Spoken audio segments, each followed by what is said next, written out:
Hello everybody, and welcome back to Camp Critiques. The long-awaited Metroid Dread is finally released this month, and I played through it as soon as I possibly could. After 19 years of waiting for a continuation of the Metroid story, I really didn't want to wait any longer. However, while the trailers looked great, I approached it frankly a little worried.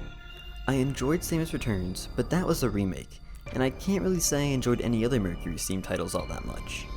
I mean, this game was from the team that ruined Castlevania, and one of the leads behind Other M. How could I not be at least a bit wary? So, was I right to be scared? Is this another slap in the face of fans of the Metroidvania genre, or has its progenitor finally returned to reclaim the throne? It's definitely the latter. This game is an absolute masterpiece. It is by far the best Metroid game, it's the best Sakamoto game, and it's probably the best Metroidvania game, at least since Symphony of the Night. What makes it so good? You'll have to watch to find out. Let's get started by talking about the gameplay. You probably know what Metroid is if you're watching this video. It's not a huge franchise in terms of sales, but it's very iconic. However, in case you don't, I'll give you a quick rundown. Metroid games are exploration-focused action-adventure titles. You navigate a maze-like world, collecting abilities that allow you to progress to new areas, and they're typically non-linear and pretty challenging. In my most popular video by far, in which I rank each 2D Metroid game, I note that there is one of two things I think Metroid games usually excel at. Some Metroid games have a great atmosphere, while others feel really good to play. Sadly, these two things never really occurred in one single Metroid game. Super has an excellent atmosphere, but it just isn't fun to play. Samus Returns is fun to play, but the atmosphere is definitely lacking. Zero Mission has great action and a great atmosphere, but neither are close to the peak of the series. However, this has finally changed. Metroid Dread has an excellent atmosphere and extremely fun moment-to-moment gameplay.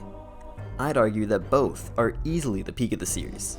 The level design always plays a pretty huge role in establishing a Metroid game's atmosphere. The main thing holding Zero Mission's atmosphere back was how easy it was to navigate the world. They blatantly highlighted where you had to go on the map pretty frequently, making it hard to feel lost. I don't really like to genuinely get lost. That can be frustrating, especially when the path forward is obnoxiously obtuse.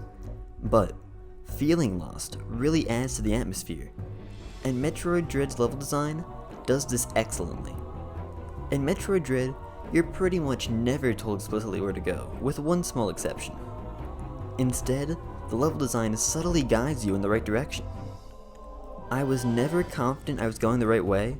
I always felt lost, and I always felt alone on an unknown planet. But I didn't actually get lost for more than a few minutes, and my progress was never gated by things like random bomb blocks and random walls. And I haven't even mentioned the EMI yet. Metroid Fusion tried to implement some horror stealth elements with the SAX, but they fell pretty short. They were neat visually, but all the encounters were pretty scripted and very easy. I never felt genuinely threatened. The EMI are a whole other story.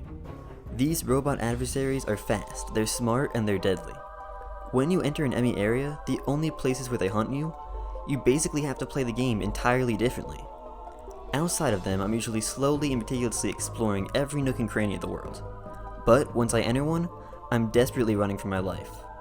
These are by far the scariest threat Metroid has ever offered. Your encounters with them are genuinely tense. Metroid Dread isn't just a great exploration game though. It's genuinely an amazing action game. Controlling Samus feels so good. Vastly better than ever before. No more clunky ability switching, or obnoxiously difficult wall jumping, or awkward floaty jumps. The movement in this game is so tight. Jumping just feels good, aiming and shooting feels responsive, and the new moves added here are great. Being able to counter while moving makes the counter a lot more fun, and it not always being the best option in combat like it was in Samus Returns makes the combat a lot more well balanced. And I can't imagine playing a Metroid game without a slide now. It feels like something Samus always should have been able to do. The enemy design, particularly the boss design, is also fantastic. These are not only the best fights in the Metroid series by a lot, they're some of the best action game fights I've ever seen. They're easily better than any action-focused fights I've seen from Platinum Games since Bayonetta 2. These may be the best boss fights I've ever seen, at least in a 2D game. They're hard, but fair. You have to use all of your abilities, but once you perfectly string them together, it's incredibly satisfying. Fighting these bosses isn't only rewarding, it just looks and feels so cool. I'm a little disappointed they repeated a couple boss fights a few times instead of designing more new fights. But all those repeated fights are fun, and the game has more than enough unique encounters to leave me satisfied. Overall, Metroid Dread is masterfully designed. The level design is genius, the world is fun to navigate, and the isolating atmosphere is richer than ever before. The stealth horror elements are executed wonderfully, moving around is just fun, and combat is truly excellent. Genuinely, this is one of the best feeling games I've ever played. I give the gameplay of Metroid Dread a 10 out of 10. Now, onto the story and characters. The story of Metroid isn't the most important thing in the franchise, but it's been very hit or miss over the years. Some games like Metroid 2 have an excellent little story attached, and the overarching narrative of the series is pretty interesting. But then you have Other M, and kind of Fusion.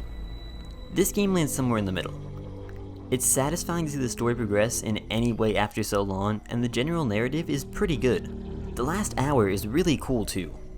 But there aren't really any hard-hitting emotional moments, and some parts of the story don't make much sense. Don't worry, I won't spoil the game, but there are some weird inconsistencies. The pacing is also kind of weird. This game's story is very backloaded. As far as characters go, there's really only one that matters. Samus is characterized very well here. Every single animation carries with it an air of confidence, and it just makes Samus look incredibly cool. Overall, the story and characters of Metroid Dread are pretty good. The subtle characterization of Samus is handled very well, and the story has some really neat moments. There are some confusing inconsistencies, and there's some really weird pacing, but the narrative is still enjoyable overall. So, I give the story and characters of Metroid Dread an 8.5 out of 10. Now, onto the visuals and sound of Metroid Dread. Metroid Dread looks absolutely gorgeous. This is easily one of the best looking games on the Switch. The backgrounds are so detailed, the environment's so varied, the lighting's so beautiful, the colors so rich, the art's so neat, and it all runs at a pretty smooth 60 FPS. The sound is incredible as well. The soundtrack is just as eerie and atmospheric as Metroid has ever been, and the sound effects are more impactful than ever before, contributing to the amazingly high quality of the action here. I really don't have too much to say here. Just look at the game. Just listen to the music. It's all great, I have no complaints. It further adds to this game's fantastic atmosphere.